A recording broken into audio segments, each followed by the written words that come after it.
Hey everyone, Alex here, and it's been a while.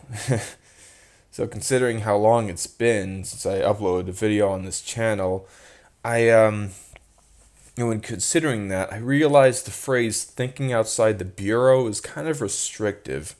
You know, I am still a democratic socialist. My first political donation was to Bernie Sanders for president 3 years ago, and I'm still proud of my total $60 total contribution to his campaign. I still believe in Medicare for all, although with that, I would prefer if there was elected regional board members rather than a president appointed administration. You know how those go, and they could just flush it down the toilet as with President Trump's people. It's just the neglect administration. It's not like okay, it's Trump. It's just neglect. That's really what it is. So rather just have people actually voting for the people who are in charge of it, who are deciding, okay, we're gonna go for this practice because this is better, and we're gonna pay for these and maybe fund this kind of project, and beyond that, just whatever. I still believe in public funding for transportation and education purposes, and I still believe that crises like pollution and foreign attackers must be stopped as swiftly as feasible. It's just can't even tolerate that. Especially with foreign attackers. Like if we are at war, like someone's directly or some country is directly attacking us, we gotta fight back. We gotta stop it. That's literally like the original purpose of the whole union, the whole constitution and declaration and all that. That's why it was deemed necessary. And yes, I still believe in taxation on certain echelons of income, but I'll get to that later. However, these reforms can't last forever. Administrations and campaigns will seek to tear these benefits away from those who need them the most.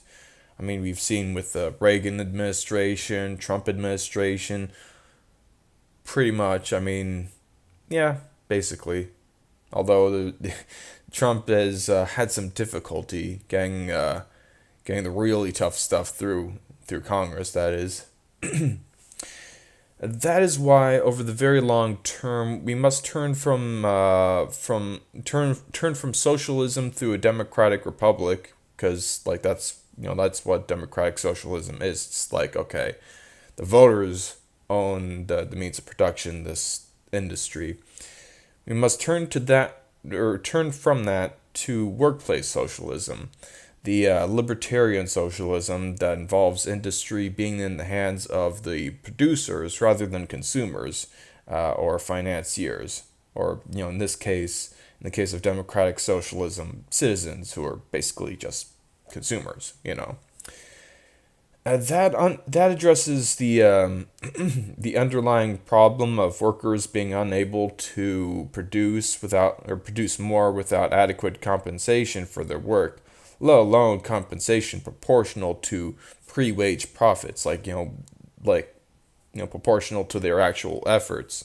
Not every business has things like tips or commission, and even then, tips and commission are often quite low. That okay, so I have seen many criticisms of government control over industries. That's why we kind of have to have this transition. I dare say that these are becoming more popular. At least people are actually paying attention to these people, Candace Owens and Charlie Kirk and Steven Crowder, the CRTV people. You know they're really critical of it, and this is serious because there has to be a replacement. They never mention that. Okay, well, what about the poor? They don't think about it. There's just like, oh, government bad.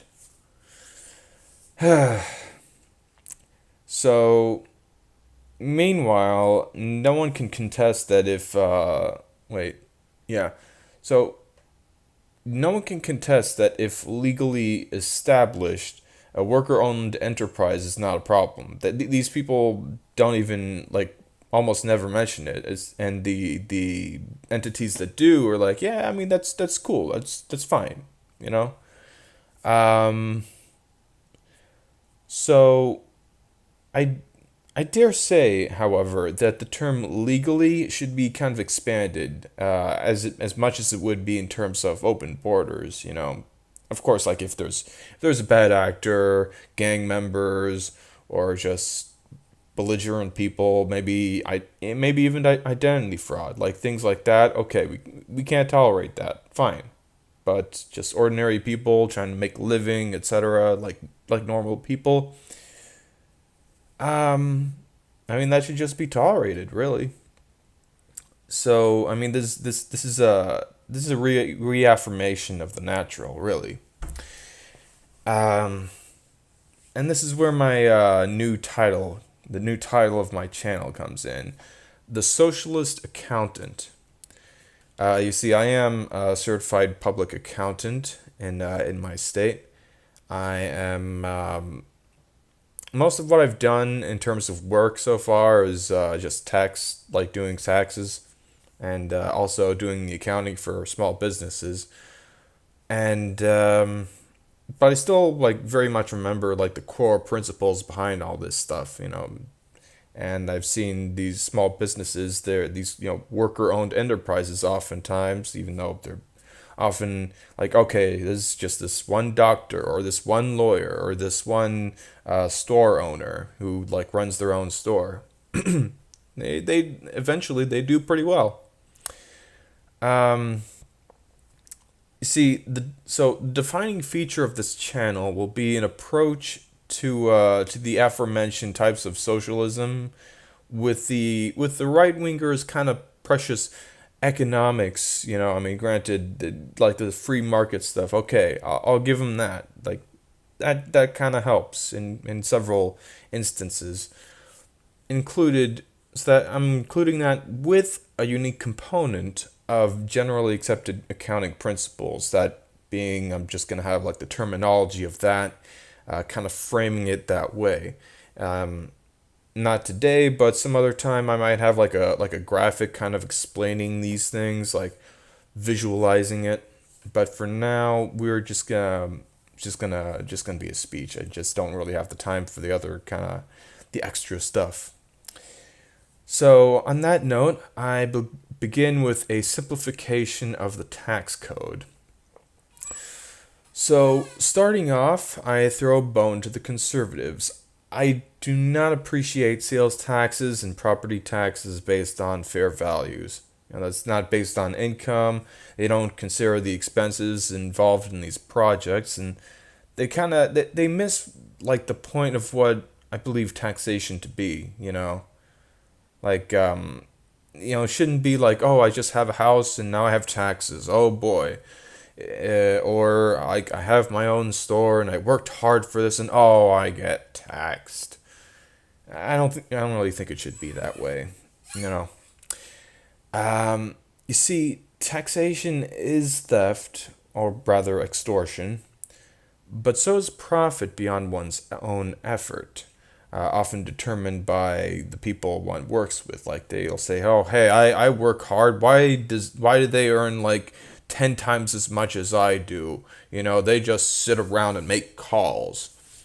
Um, so I feel like taxation can be justified as a counteraction to that kind of inequality, and to kind of encourage like companies to kind of have profit sharing and just workplace socialism, to kind of bring them to that, like, okay, well, let's just have it this way, and you're fine, you're good. And you know what, eventually if we don't have the money for the public stuff, then the people in general can afford it because they own their own companies. That's theoretically, like, that's the theory, at least. So instead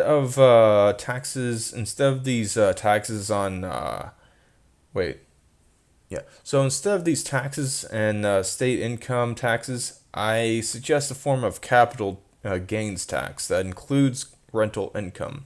So the idea would be that the income you received from a tangible or from tangible private real property, things that's just like stationary, like machines or buildings, uh, not land. You know, land is just land. I just let's just not like bother with that.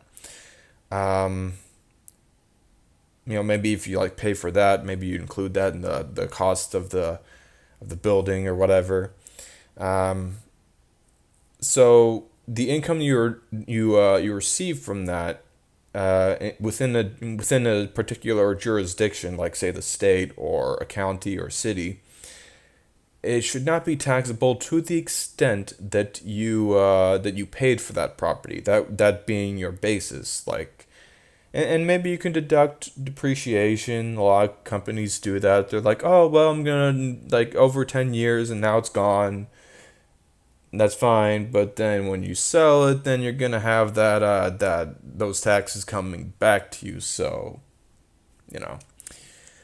Um, Therefore, wait, let me see here. I have a script, but in case you didn't notice. Income derived from that capital can be allocated towards it and exempt from taxation until it is paid off. So after that, income beyond that, you're like when you start having income beyond that, your property rights in terms of having protection from the government, like that lets you go without taxation, will be rescinded, and also yeah, I didn't really mention on the script here, but it would be like protection from in terms of eviction, property damages. Of course, like gotta stop that. There has to be a repayment, but in terms of eviction, I mean, I don't see why it should be done. You know, you got what you paid for. You already got like what you put in, so eh.